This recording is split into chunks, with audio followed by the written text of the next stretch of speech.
We continue now at the top of Daf Kuf Samech Tes Amud Aleph and Meseches Bava Basra. This is Bava Basra Daf 169a. On the previous Amud, the Gemara brought a brisa. The Tanakama said that when it comes to shtarim mekach umemkar, let's say a buyer says that he lost his shtar, which proves that he bought a particular piece of property. So the Tanakama said it's fine to write him another shtar as long as we write into the shtar that there's no achrayas, there's no lien, there's no ability to collect with this shtar. Let's say it should happen that the property gets taken away from the buyer by a creditor of the seller, for example, and then the buyer is coming to get reimbursed. He's going to use his deed to collect. So that already could be problematic. If he has two documents, he'll collect twice. And so therefore we write him a new document. We just say, Chutz me'ha achrayas shabo. This new document will not have the ability to use for any collection. And the brisa now continues. Rav Shimon ben Gamliel Omer. Rav Shimon ben Gamliel says, Av shtarim mekach umemkar, even when it comes to documents of sale, ein kos, when we don't write another document because we're afraid, again, he really already has the first document, then he's going to have two documents. And even if you say chutz me'ha achrayas shabo, it's still going to be problematic according to Rav Shimon ben Gamliel. And the Rashbam explains, Rabban Shimon ben Gamliel Omer, afilu b'shtarim mekach umemkar ein kosvin, even by documents of sale, we don't write him a new one. What's the reason? The Sfira lay, because Rav Shimon ben Gamliel holds, osios niknos b'mesira, that when it comes to letters, which is really a way of saying documents, you can acquire the item that's written up in the document just by giving over the document. The general case over here is, let's say, for example, Reuven sells a field to Shimon, and let's say he sells it with a document, we're using a shtar to create the kinyan, so now Shimon has that. Certainly Shimon can acquire the property with that document. Let's say Shimon wants to now give that document to give that property to someone else. Can he simply transfer the document over, let's say, to Levi, and now Levi will own the property? That's a question of osios niknos b'mesira. Shimon's name is written into the deed. Can he just give that deed over to Levi and that's sufficient? Rav Shimon ben Gamliel says yes, you can just give over the document to someone else, and that creates a kinyan. Kidulakamon gavi matana, we're going to say that's true by a gift. Later on, so therefore, according to Rav Shimon ben Gamliel, since osios niknos b'mesira, we have the following concern. Maybe after they wrote the document, v'nosnu lo shtar mechira, maybe after that document of sale was given to the buyer, hechzer lo lokeach zel mocher sashtar. Maybe for all we know, the buyer took the document and returned it to the seller to give the property right back. V'chazer lo mecha went back on the sale simply by returning the document, and now we're going to write him a new document, but really maybe the sale was effectively canceled. Can Amrina Gavi Matana, we say by a gift, you can do this. You can just give the document back, and therefore we cannot simply rely on the fact that he once had the document to write him a new one, according to Rav Shimon ben Gamliel. And the brisa continues, as the Rashbam just mentioned, V'chein hoyer Rabban Shimon ben Gamliel Omer. Similarly, Rav Shimon ben Gamliel says, Hanosin matana l'chaver, if a person gives a gift to his friend, v'hechzer lo es hashtar, and the buyer then returns the document, chazra matana, so that means the gift is given back. And again, that's why there's a concern according to Rav Shimon ben Gamliel. V'chachamim omer matanaso kayemes, but the chachamim say that's not true. Osios are not niknos b'mesira, and therefore the gift, it remains. And the Rashbam explains, matanaso kayemes elam kein chazar umachra. He has to go and resell it. He has to sell it back. O nasno lo bekinyan gamor, or give it back to him with a real kind of kinyan. O bishtar chadash, or with a new document. Kidin lokeach umocher, like any case of a person buying and selling. And the Gemara continues, Amar Mar, the master said in the brisa above, again the Tanakama said that in a situation where a buyer loses his document, we give him another document, but chutz me'achrayas shabo, we don't include the achrayas. And the Gemara continues and explains, as we explained above, my time, and what's the reason that we leave out the achrayas? Amar of Safra says, L'fi shein kosvin shnei shtaros al sada achas, because you can't have two documents on one field. What's the concern? Dil ma'azal balchov, because maybe a creditor of the seller is going to come. Tarif leilahai is going to collect this field from the buyer. V'azal hayu mapik chad v'tarif lekuchos, and so then this buyer is going to come and produce his deed, and he's going to use the deed to collect from subsequent buyers of the seller, because he's supposed to be reimbursed because the land was taken away from him. V'yamar leila balchov, but then he'll tell the creditor who took the land in the first place from him, he'll say, shufli, he'll say, stay quiet, de'ekum ba, just stay quiet, let me stay on the field a little longer, v'hadar tatirfon, and then come back and repossess the field from me a second time, uma'apik achrina, v'hadar azal tarif lekuchos achrini, and then what I'll do is I'll take the second deed and I'll use that to take from other subsequent buyers from the person who sold me the property. Essentially, I'll collect twice on the same exact repossession. But the Gemara continues and asks, 1 second, V'kevan de karane l'shtar de malve. But what he's really saying over here is he's telling the creditor, this is the creditor of the seller again, who's coming to the buyer and taking this land, he's saying, just wait a minute and come and repossess it again, and that way I'll be able to collect twice. But when he repossesses the first time, so then we actually tear up the shtar of the malve. So b'mai hadar tarifle. So how is he going to collect again? This whole plan won't even work, because the whole plan depends on the idea that the buyer is going to tell the lender, the creditor who came to him and took away the property, the buyer tells that creditor, now let me stay on the land a little, and then you'll come again and try to take the land because of the debt you are owed, and then when you take the land again, I'll collect again from a different buyer. But he's not going to be able, the lender, that creditor is not going to be able to take that land a second time, because you've already torn up the document of the lender. Anytime you collect the property, you tear up that document. And the Gemara continues and says, V'chitema de lo karani, if you're going to say that we don't rip up the original document of the lender, that's not true.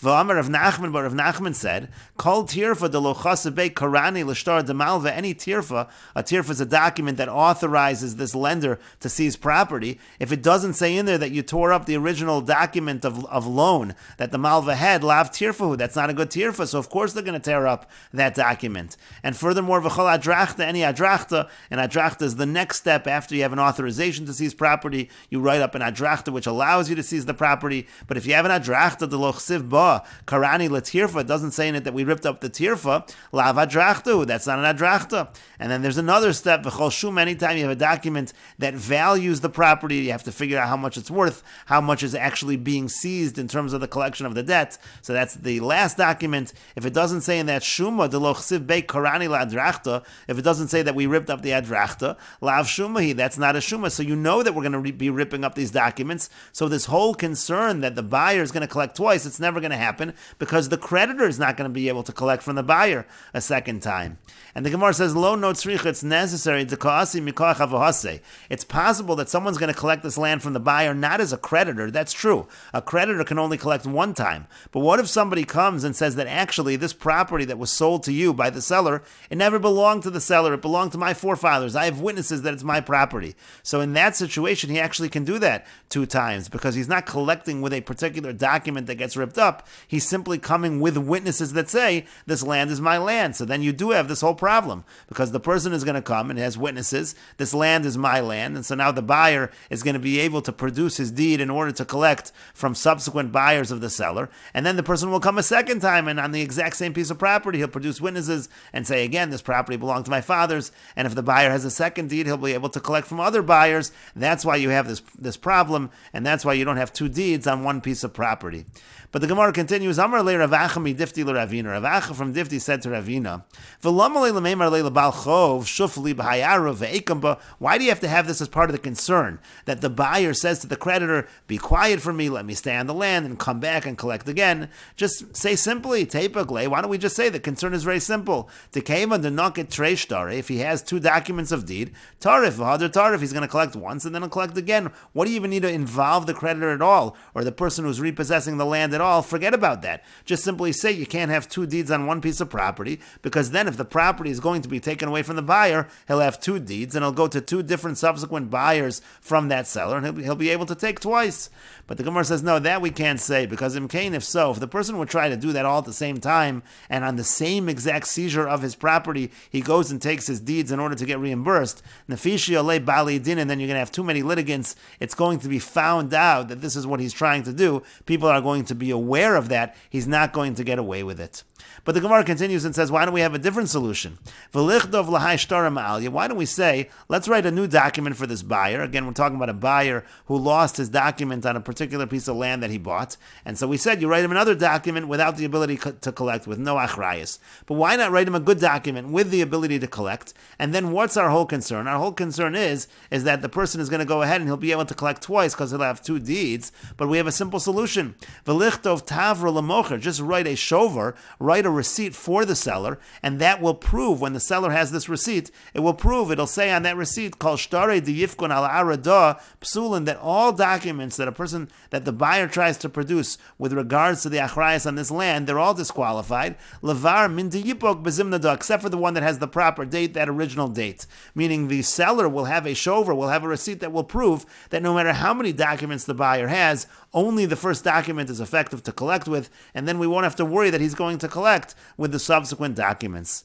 And the Gemara says to that, Amru Rabbanan Kami de Rapapa. So the Rabbanan said in front of Rapapa, based on this question, V'yamri la Kami de Ravashi, some say they said this in front of Ravashi, Zos Omeres Ein Kosven Shover. Does this prove that we don't write a shover? There's a debate whether or not we write a shover in situations where, let's say, for example, you have a situation of a malva that is collecting a loan from a lova. So generally speaking, when the malva collects the loan from the lova gets the document from the malva, from the lender, and he can rip up that document. But let's say, for example, the malva comes and he wants to collect the debt, but he says, I don't have the document for you. I can't give it to you. You can't rip it up. So then can we say to the borrower, okay, we'll write a shover. The borrower wants to pay it off, but we'll tell the borrower, fine, you have to keep the shover, you have to keep the receipt that proves that you paid it off. So some say, Ein Kosven Shover, we don't do that. We don't write a shover. We don't obligate the lova that now he has to keep a shover. Rather, we say, if you can't produce your document that it's going to be ripped up, you cannot collect. So does this all prove there's no concept of shover?